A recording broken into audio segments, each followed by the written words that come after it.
Chapter 16 Fulfillment of the Freedom Struggle. Although India became independent, the struggle for freedom was not yet over. There were many princely states in India. The princely states had the right to either merge with India or remain independent. Therefore, the Congress dream of an undivided India was still incomplete. The princely states being independent, India was going to be fragmented into many parts. The Portuguese and the French powers had not relinquished their hold over some territories in India. But India resolved all of these issues firmly.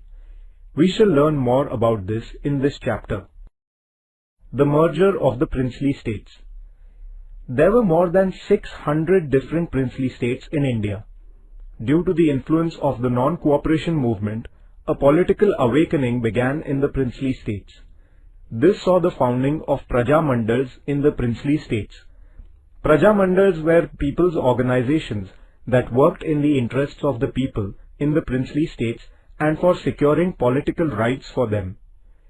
In 1927, all these Praja Mandals came together to form an All India States People's Conference.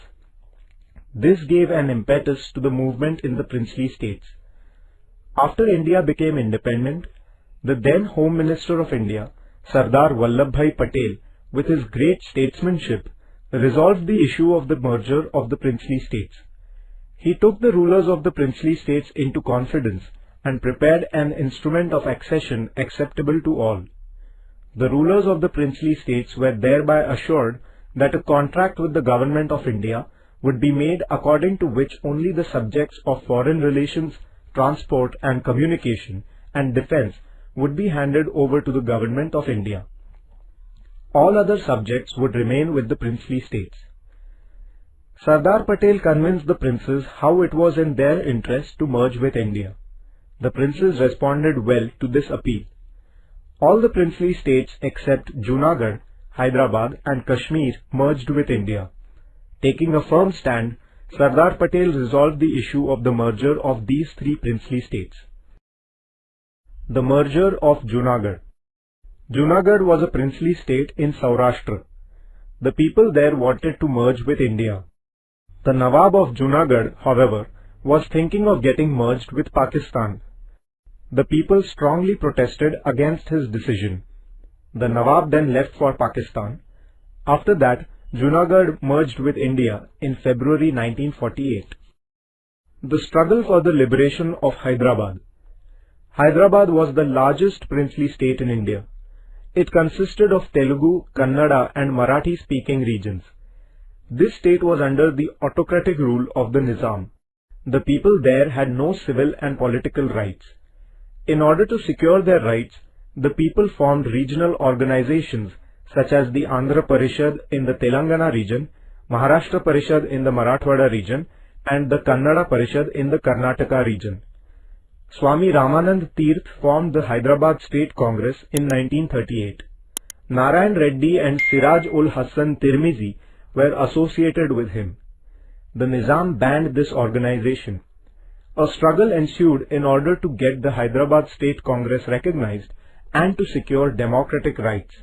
It was led by Swami Ramanand Tirth. The Hyderabad State Congress passed a resolution in July 1947 for the merger of Hyderabad state with India. The Nizam, however, took an anti-India stand and started machinations to get Hyderabad merged with Pakistan. With a view to rejecting people's demand for merger with India, Qasim Razvi founded an organization called Razakar with the backing of the Nizam. Qasim Razvi and his followers committed atrocities not only against Hindus but also against the Muslims who supported the democratic movement. This inflamed the public opinion everywhere. The government of India tried to negotiate patiently with the Nizam, but he refused to respond. At last, the Indian government started the police action on 13 September 1948. At last, the Nizam surrendered on 17 September 1948. Hyderabad was merged with India. The struggle of the people in the princely state was successful. The contribution of Marathwada in the struggle for the liberation of Hyderabad. Swami Ramanand Tirth Govindbhai Shroff, Babasaheb Paranjpe, Digambar Rao Bindu, A.K. Waghmare, Narayan Rao Chavan, Anant Bhalerao, S.K. Vaishampayan, Purushottam Chapalgaonkar, Ramling Swami, Devi Sinha Chauhan, Shamrao Bodhankar, Mukundrao Pedgaonkar, Srinivas Rao Borikar, Raghavendra Diwan, Fulchand Gandhi, Manikchand Pahade and others made a valuable contribution to this struggle. The women who took an active part in the struggle for the liberation of Hyderabad were Ashatai Waghmare, Dagdabai Shelke, Karunaben Chaudhary, Pankunwar Kotecha, Geetabai Charthankar, Sushilabai Diwan, Kaveribai Bodhankar and others. Students participated in the struggle through the Vande Mataram movement. In this historic struggle, Ved Prakash, Shyamlal, Govind Pansare, Bahirji Shinde, Sridhar Vartak, Janardhan Mama and others embraced martyrdom. Their sacrifice has been a source of inspiration to all Indians. Thus we see that the leaders and the people in Marathwada had a lion's share in the struggle for the liberation of Hyderabad. Marathwada Mukti Din is celebrated on 17 September in Marathwada to commemorate the struggle for the liberation of Hyderabad. The districts of Aurangabad, Beed, Osmanabad, Parbhani and Nanded in Marathwada were part of the princely state of Hyderabad. The new districts of Jalna, Latur and Hingoli were formed after 1982. Marathwada was not included in independent India on 15 August 1947.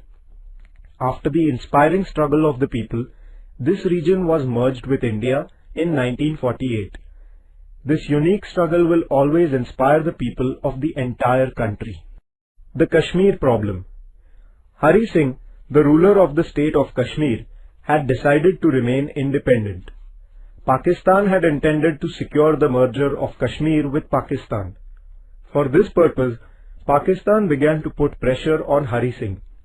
At the instigation of Pakistan, armed intruders attacked Kashmir in October 1947. Hari Singh then signed the instrument of accession with India. After Kashmir had thus merged with India, the Indian army was sent for the defense of Kashmir.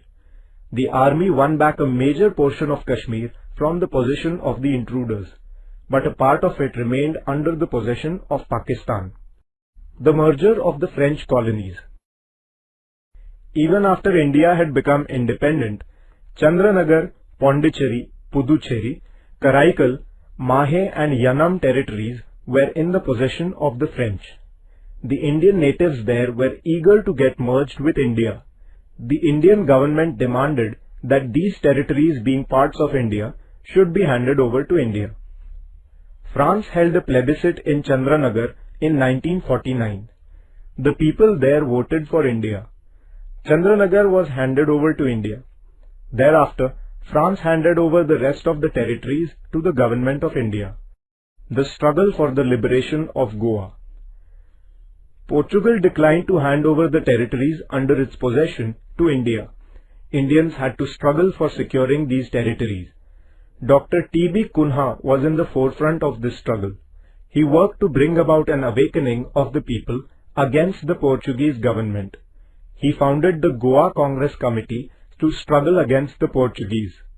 Later, he founded the organization the Goa Youth League in Mumbai in 1945. In 1946, he entered Goa and violated the ban on public speech. For this, he was sentenced to 8 years of imprisonment.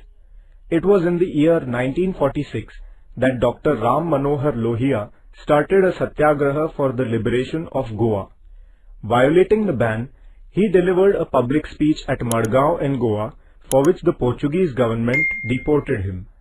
At about the same time, the Azad Gomantak Dal was raised to liberate the Portuguese colonies of Dadra and Nagar Haveli in Gujarat.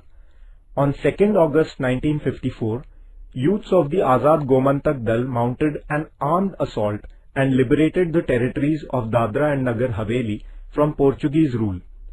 Among those who participated in the attack were Vishwanath Lavande, Rajabhau Wakankar, Sudhir Phadke, Nanasaheb Kajrekar and others. In 1954, the Goa Mukti Samiti was formed. The Samiti sent many batches of Satyagrahis from Maharashtra into Goa. N.G. Gore, Sudhir Phadke, Senapati Bapat, Peter Alvarez, Mahadev Shastri Joshi and his wife Sudhatai participated in this satyagraha. Mohan Ranade was a leader of great daring in this struggle.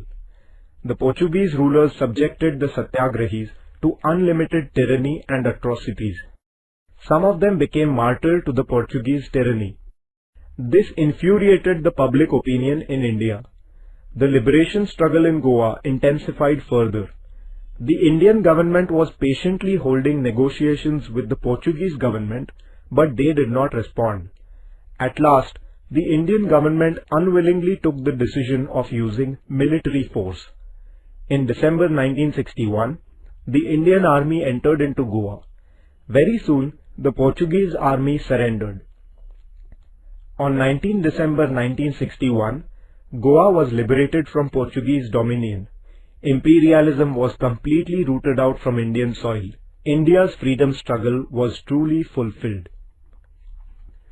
After independence, facing many difficult problems such as poverty, unemployment, illiteracy and inequality, India marched towards development. In all walks of life, progress received a momentum. India became a great democratic nation in the world. Today, in the 21st century, India is marching towards becoming one of the superpowers in the world.